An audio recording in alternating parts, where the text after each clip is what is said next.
My friends, I want to talk to you today very simply about government. I am not going to refer to parties at all, but I am going to refer to some of the fundamentals that antedate parties, antedate republics and empires, fundamentals that are as old as mankind itself. They are fundamentals that have been expressed in philosophies for I don't know how many thousands of years in every part of the world. And today, in our boasted modern civilization, we are facing just exactly the same problem, just exactly the same conflict between two schools of philosophy that they faced in the earliest days of America, and indeed the earliest days of the world. One of them, one of these old philosophies, is the philosophy of those who would let things alone, and the other is the philosophy that strives for something new, something that the human race has never attained yet, but something that I believe the human race can attain and will attain: social justice through social action. Now, the philosophy of letting things alone has resulted in the days of the caveman, has resulted in the jungle law of the survival of the so-called fittest. But this philosophy of social action results in the protection of humanity and the fitting of as many human beings as possible into the scheme of surviving. In that first philosophy of letting things alone, I am sorry to say that there are a lot of people in every community, in my community back home, which is a little village, and in the farming districts of the nation, and in the great cities of the nation. We can fit in a great many splendid people in that category. Splendid people who keep saying not only to themselves and to their friends, but to the community as a whole, something like this: why shouldn't we let things alone? In the first place, things are not as bad as they're painted, and in the second place, they will cure themselves, for time is a great healer. And in the same way, there are two theories of prosperity and of well-being. First, the theory that if we make the rich richer, somehow they will let a part of their prosperity trickle through to the rest of us. And the second theory, and I suppose this second theory goes back to the days of Noah. I won't say to the days of Adam and Eve, because they had a less complicated situation to face.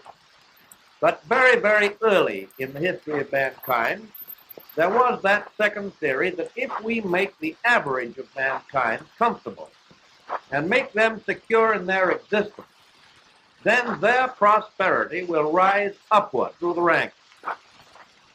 Now, my friends, the philosophy of social justice that I'm going to talk about today, the philosophy of social justice through social action, calls definitely and plainly for the reduction of poverty. And what do we mean when we talk about the reduction of poverty? We mean, I think, the reduction of the causes of poverty. When we have an epidemic of disease in this land in these modern days, what do? We turn to find out, in the first instance, the sources from which the disease has come. And when we have found those sources, those causes of the disease, we turn the energy of our attack upon them. We've got beyond the point in modern civilization of merely trying to fight an epidemic of disease by taking care of the victims after they are stricken. Of course, we do that, but we do a great deal more, too. We seek to prevent disease, and the attack on poverty is not very unlike the attack on disease. We are seeking the causes, and when we have found them, we turn our attack upon them. What are these causes?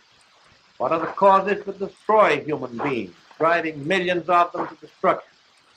Well, you and I know that there are a great many of them. And there are a great many of us who are alive today who have seen tremendous steps taken towards the eradication of many of the causes of poverty. Matters of public health, matters of child welfare, matters of the welfare of mothers, matters of the care of the people who are mentally afflicted, matters of the care of prisoners, matters of restoring people to a better life in their own community, and so forth and so on. They're all aimed at the eradication of poverty. Now there are all these causes, the causes that have destroyed in past ages thousands and countless thousands of our fellow human beings. They are the causes that we must attack if we are to make the future safer for humanity.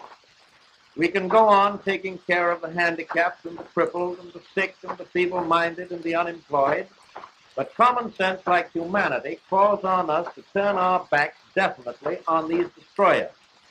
Poverty resulting from these destroyers is largely preventable.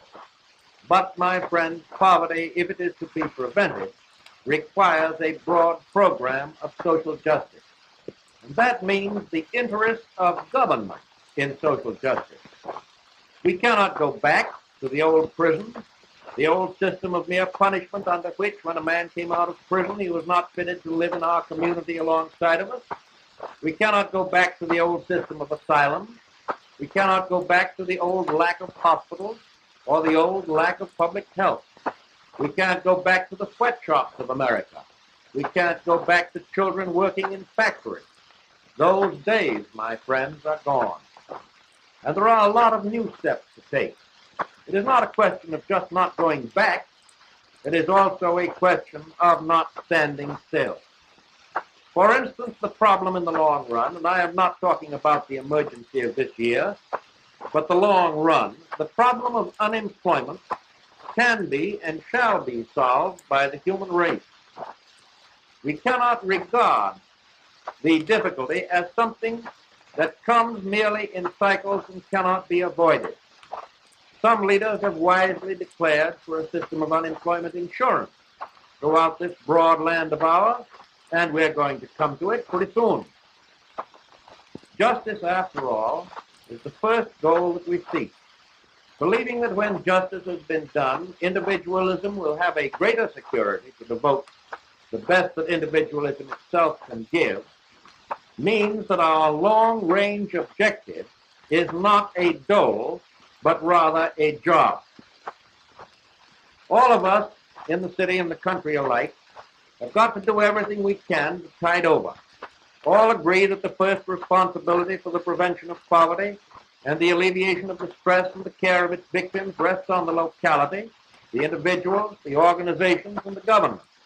First of all, perhaps on the private agencies of philanthropy, and secondly, on other social organizations, and last but not least, the churches.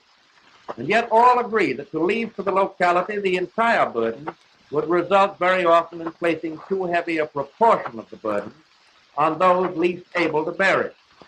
So the state steps in next to equalize the burdens by providing for a larger portion of the care of the victims of this poverty and by providing assistance and guidance for local communities. And then finally, above and beyond the state, the national government has a responsibility as well. I would like to enlarge on that today, but I'm afraid that would be politics. My friends, the ideal of social justice of which I have spoken, an ideal that years ago might have been thought overly advanced, is now accepted by the moral leadership of all of the great religious groups of the country. Radical? Yes, and I will show you just how radical it is. I'm going to cite 3 examples of what the churches say. The great churches of America, Protestant and Catholic and Jewish.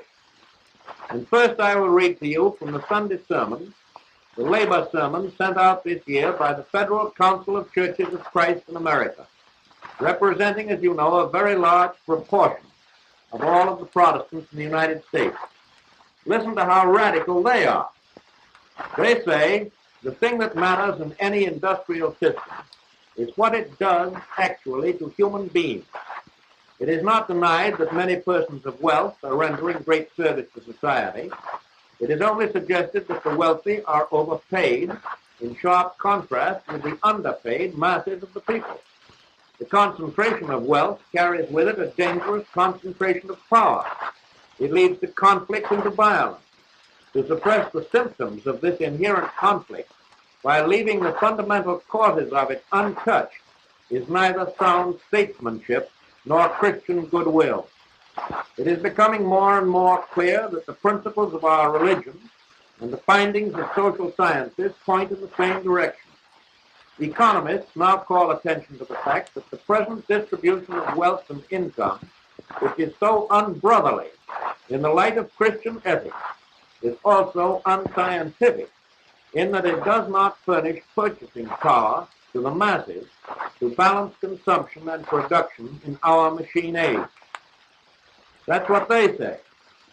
Now I'm going to read to you another great declaration, and I wonder how many of you people will call it radical. It's just as radical as I am. It's a declaration from one of the greatest forces of conservatism in the whole world, the Catholic Church. And it's a quotation, my friends, from the scholarly encyclical letter issued last year by the Pope, one of the greatest documents of modern times.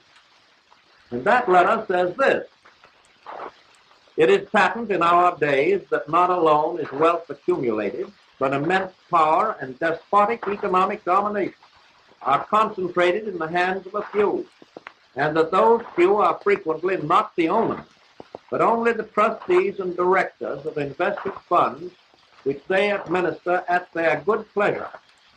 This accumulation of power, the characteristic note of the modern economic order, is a natural result of limitless free competition, which permits the survival of those only who are the strongest, which often means those who fight most relentlessly, who pay least heed to the dictates of conscience.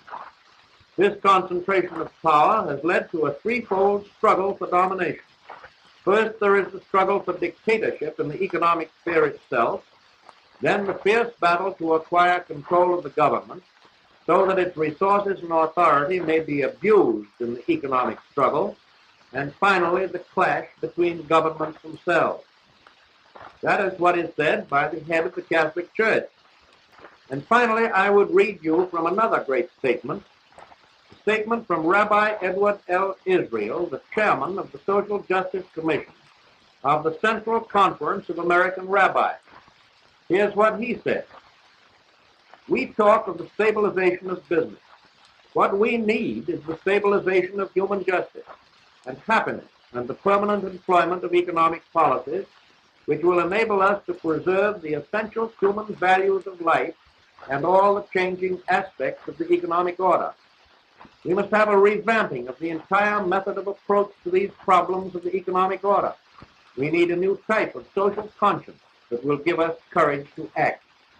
We so easily forget. Once the cry of so-called prosperity is heard in the land, we all become so stampeded by the spirit of the god Mammon that we cannot serve the dictates of social conscience. We are here to serve notice that the economic order is the invention of man, and that it cannot dominate certain eternal principles of justice and of God."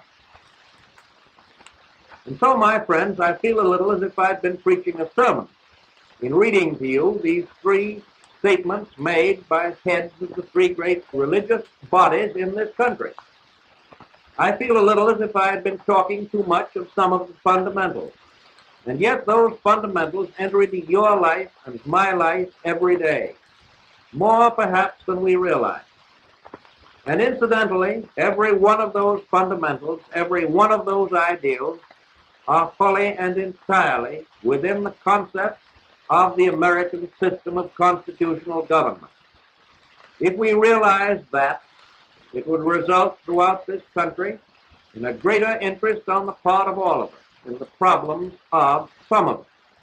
That, to my mind, my friends, is the true meaning of social justice.